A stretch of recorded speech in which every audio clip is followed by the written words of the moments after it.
गुरुमूर्ति गति चंद्रमा शिव के नयन चको अष्ट पहर निरेखते रहो गुरुमूर्ति की ओम गुरुमूर्ति की ओम। मोद मंगलमय संत समाज सत्संग प्रेमी बंधुओं माता बहनों सज्जनों, जीवन में संस्कार का बहुत बड़ा महत्व है। जो संस्कारी होते हैं वो कहीं भी रहे, कैसे भी स्थिति हो, कितनी भी समस्या आए, उस समस्या का समाधान कैसे भी ढूंढ ही लेते हैं। तो संस्कारी मनुष्य कहीं भी जाए, कितनी भी बड़ी समस्या आ जाए उनके जीवन में, उस समस्या का समाधान कर ही लेते हैं। इसी पर एक कहानी है, इस कहानी को मैं इस समस्या का समाधान पर कहूँ बताऊं। एक बहू रानी थी और एक सास थी।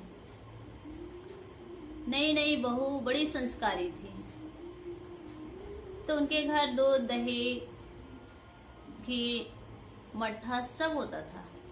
कहते हैं ना, जिसके यहाँ दूध हो उनके यहाँ सब कुछ होता है। तो संस्कारी होने के साथ साथ वो अपने स्वास्थ्य को लेकर बहुत सजग रहती थी। सज्जनों, जो अपने स्वास्थ्य को लेकर सजग रहते हैं ना, वो सब तरफ सजग रहते हैं, हमेशा सावधान रहते हैं। तो वो अपने स्वास्थ्य को लेकर के हमेशा सावधान रहती थी। तो सावधान रहने का मतलब ये नहीं कि बस सावधान खड़े रहें। सावधान रहने का मतलब खान पान में ध्यान रखना, कौन सी चीज हमें खाना चाहिए, कौन सी चीज हमें नहीं खाना चाहिए, उनको बहुत अच्छी तरह से ज्ञान था। तो जैसी स्थिति होती थी उनके घर का, वैसे वो खा पी लेती थी। कभी दूध पी लेती थी, कभी दही खा लेती थी, और दूध दही ना हो तो कभी मट्ठा पी लेती थी, और ये सब ना हो तो कभी घी के साथ रोटी खा लेती थी।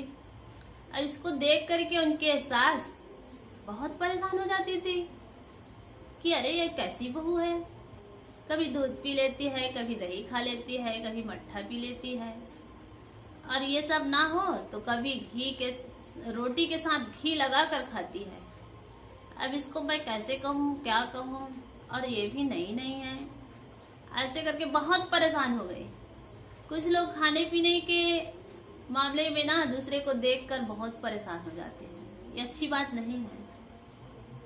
खाने पीने से बंधुओं धन की कमी नहीं होती है, नशापान से धन की कमी होती है। अच्छा से हम खाएं पिए तो हमारा स्वास्थ्य ठीक रहेगा, तो हमें डॉक्टर के पास जाना नहीं होगा, हम बीमार नहीं पड़ेंगे। तो ये सब बातें जो संस्कारी होते हैं, सत्संगी होते हैं, वो जानते हैं। तो वो लड़की अपने स्वास्थ्य को लेकर के ऐसे खाती पीती थी, तो उनकी सास बड़ी परेशान हो गई, बहुत परेशान हो गई, और एक दूसरे अपने सहेलियों से कहने लगी कि अरे मेरी बहू तो मुझे बड़ा परेशान कर रही है, मैं तो बहुत परेशान हूँ, क्या करूँ, कैसे करूँ। तो वो बहुत लोगों को इकट्ठा कर ली और कहने लगी कि भाई इनको समझाओ, ये कैसी बहू है, सब कुछ खाती है, कोई एक आध खा लेती तो ठीक है। तो सारे लोग इकट्ठा हुए और उनके घर आ गए, और उनके घर आकर के बहू से पूछने लगे कि बहू रानी, तू अपने सास को क्यों परेशान करती हो? बहू का कर्तव्य होता है कि सास के कामों में हेल्प करना, सास का सहयोग करना और सास को खुश रखना। और तुम परेशान कर रही हो, क्या बात है, ऐसे नहीं करना चाहिए।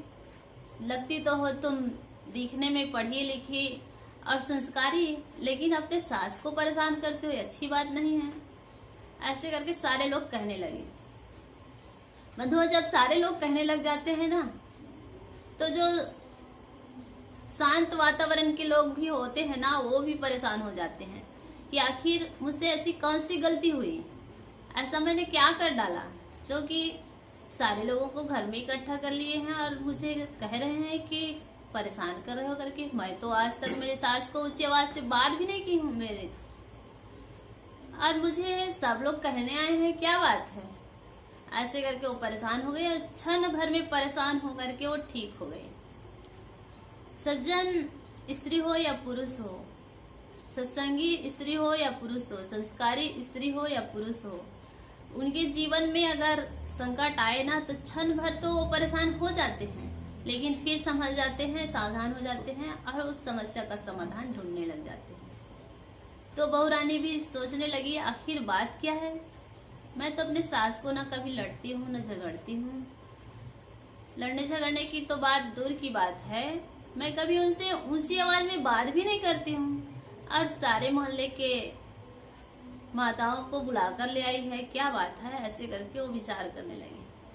फिर जितने लोग आए थे वो लोग पूछने लगे बहू रानी तू अपने सास को परेशान क्यों करती हो। तब बहू रानी कहने लगी कि मैं तो कभी अपने सास को परेशान नहीं करती हूँ, क्या बात है, क्या शिकायत की है मेरी सास, बताइए आप लोग। तो कहे कि तुम्हारे सास का कहना है कि कभी तुम दूध पी लेती हो, कभी दही खा लेती हो, कभी मट्ठा पी लेती हो, कभी घी के साथ रोटी खाती हो, तो ये ठीक नहीं है, ये बोल रही है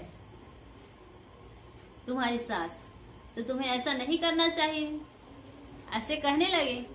तब बहू रानी कही अरे भाई इसमें कौन सी बड़ी बात है, जो ज्यादा होता है उसको मैं खा लेती हूँ, पी लेती हूँ, और अपना घर का ही है, मैं चोरी करके नहीं खाती हूँ, न किसी से मांगती नहीं हूँ, तो इसमें मेरे सास को क्या तकलीफ है। तो उनके सास कहने लगी कि तुम ऐसा करो, तुम कोई चीज एक खा लो या पी लो, तुम हर चीज में अपना हाथ डालती हो, ये ठीक नहीं लगता मुझे। ऐसे कहने लगे।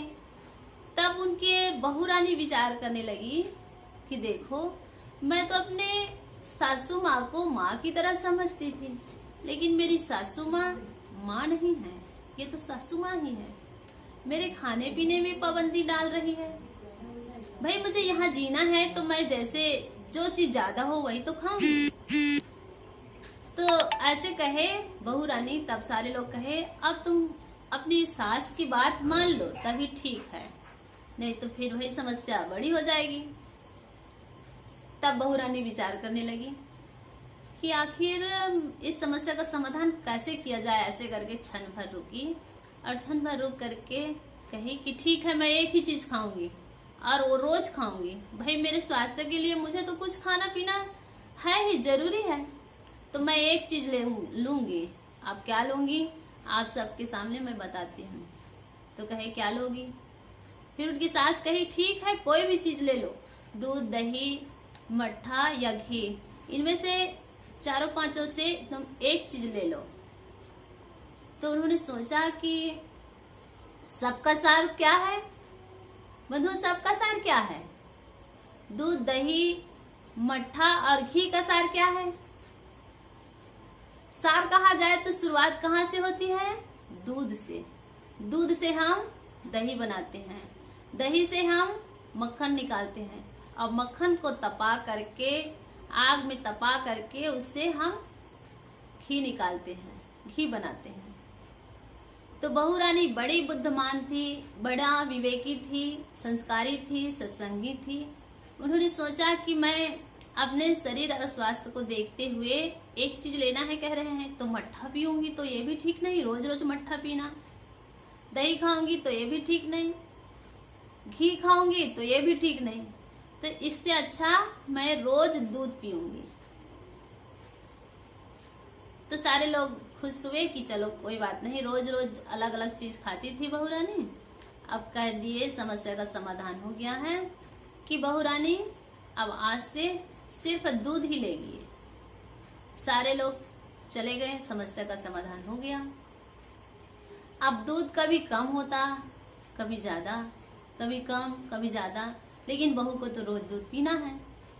इसके लिए कितना है ये नहीं देखना है, क्योंकि उनकी सासू माँ ने कहा है ना कि तुम्हें एक चीज ही लेना है, तो बहू चुन ली है कि मुझे एक चीज लेना है, तो मुझे दूध लेना है, चाहे जितना हो मुझे दूध पीना है।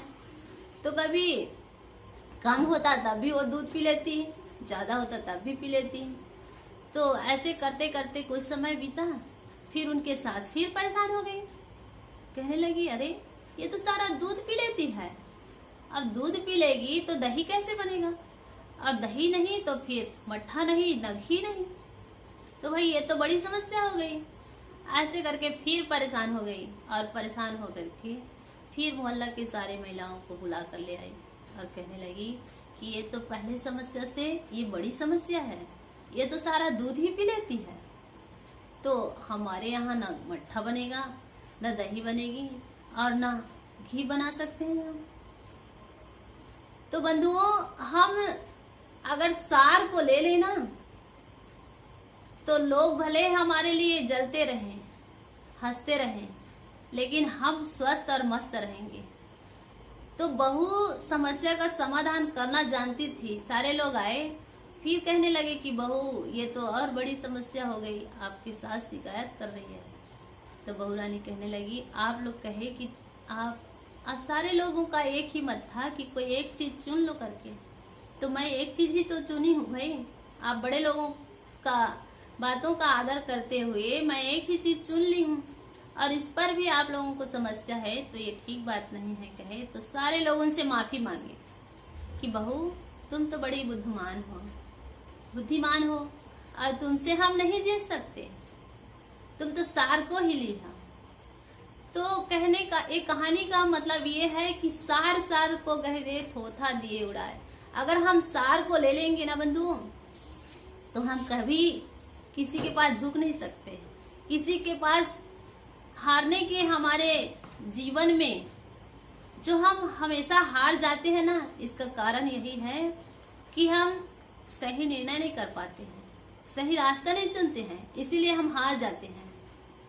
और जो सही निर्णय करते हैं ना, वो कभी नहीं हारते हैं, कैसे भी परिस्थिति हो वो जीत ही जाते हैं। तो बहू रानी जीत गई।